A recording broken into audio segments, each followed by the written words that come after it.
So it's an Irish line out. Robbie Russell now with a throw. It's a blustery wind. It keeps changing directions. It's now more of a cross-field wind. It's taken well by Kieran Roach, who was pulled down, and it's a penalty to London Irish. So the first chance for some points for London Irish. We've played 12 minutes here at the Memorial Ground, and this is the first chance for either side to kick some points. Barry Everett with the shot at goal here, 15 metres in from the left-hand touchline, and just outside the 20. Let's see how that practice works out. The Tannoy announcer asked for quiet earlier before kick-off, just reminding people of their manners as opposition kickers line up their kicks.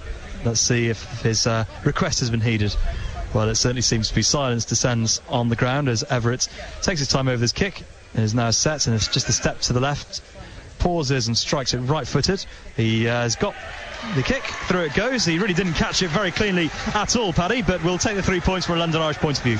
I think Barry, I suppose it's the first kick of the game for anybody from either side, so a little bit of anxiety there, but it doesn't matter if when sailing between the posts, and that's the first score of the game, and it's 3 points for London Irish. He's got better and better. He's a charming man, and he had the broadest smile in the Medeski Stadium, didn't he, after scoring his try on Saturday? He did.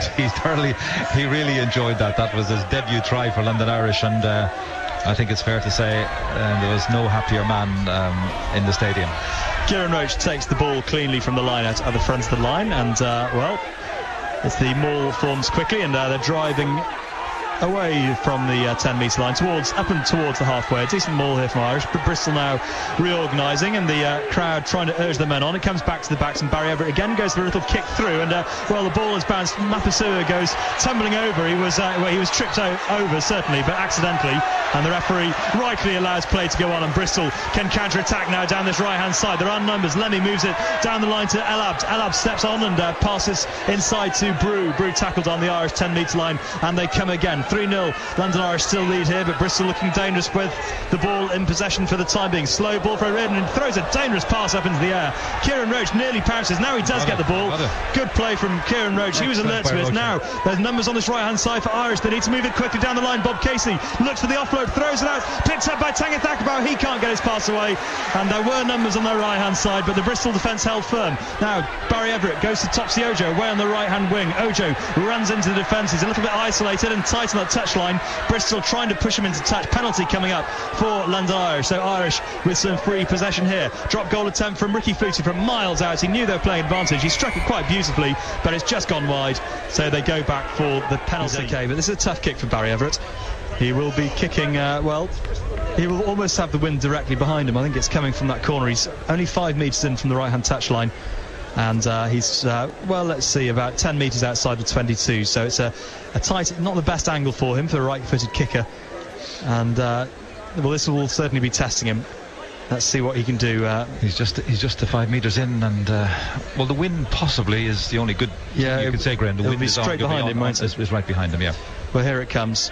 Barry Everett all set, and still just stutters and pauses in his step and strikes it right-footed. It's curling round. Has he got the direction? He has. That is an absolutely terrific kick from Barry Everett. We've played 19 minutes here, and London Irish double our lead. It's Bristol 0, London Irish 6, and Paddy, well worth the 6 points, I'd say. And Tony Spreadbury is standing about a foot away from them. Now that ball from Brian O'Riordan. Sorry to be moaning for a little while, but that ball was fed right into the second row's feet, and there's no consistency at the moment from referees. The clearance from the fly half, Jason Strange, is slightly miscued. Line-outs to London Irish just inside the Bristol territory. I'm not wrong there, am I, Paddy? Some weeks you'll get a referee who will give a string of free kicks for feeding. At the moment, Mr. Spreadbury blatantly ignored that one, and I actually received some documentation from the IRB, as I do. There's all this paperwork that comes through, and they said they were going to stamp out completely this crooked feed into the line-out, and they had issued an instruction to all referees to clean it up, but as you say, it's been very inconsistent. Well, that throw wasn't particularly straight either, but Nick Kennedy has won the ball, so it wasn't straight, but from a London Irish point of view, they have to live off these scraps for the time being, and it's a good driving maul as well. They've taken it forward about 10 metres. Bristol now counter with a drive and just push them cross-field slightly. It's a decent counter drive, but Irish still controlling the ball, and it's a penalty now for coming in at the chances. Now, Ricky Footy taking a while over this to prepare the ball, get himself set. He's only got a minute and a half, but he seems now to be ready. It's asking a lot, this, into the wind. It's in a fairly central position, but he needs to catch this one absolutely spot on. The wind does seem to have dropped just for the moment. He strikes it left-footed. It's not got the distance, has it? Well, it might just creep there. It has. That's a terrific kick from Ricky Flutie. Really good kick. He's been in such poor form kicking for so long, and just when you almost discount him as a kicker, he comes out and does that. London Irish 9, Bristol 7. That showed some confidence by Flutie to make that score. Because I would have said, Graham, I didn't interject, but I thought that was right on the edge of Ricky's range as well. It's a good kick from Flutie, very good kick. Taken play up inside, deep into the Bristol half. But I wonder if Barry Everett's feeling that calf, and that's why he's just handing the ball to Ricky Flutie. I suspect that is what the case is, Graham. I think Barry's suffering a little bit, and wisely letting Ricky take this. Well, it's a line-out loss this time. That was a mess, line-out referee. It was indeed, and now Bristol have a chance to counter. They've turned the ball over at the line-out, and it's a penalty to London Irish. Not releasing again. How many times? I'm sure that was Mr. Spreadbury making up for the fact that Bob Casey was chucked out of the line. Well, it's a long way to go. That's 6 minutes back home wherever you're sitting. I'm sure you're going to think this 6 minutes will take forever.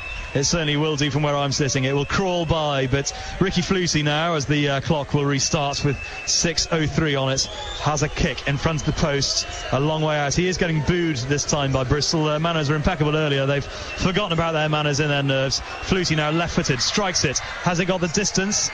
I think he has. He's got the kick. Through it goes. It's another terrific kick from Ricky Flutie. Less than 6 minutes to go. London Irish 12, Bristol 7. My goodness me, talk about a pressure kick, Graham. That means we're in for one frantic finale now. We've got just over 5 minutes to go, and it's going to be one rip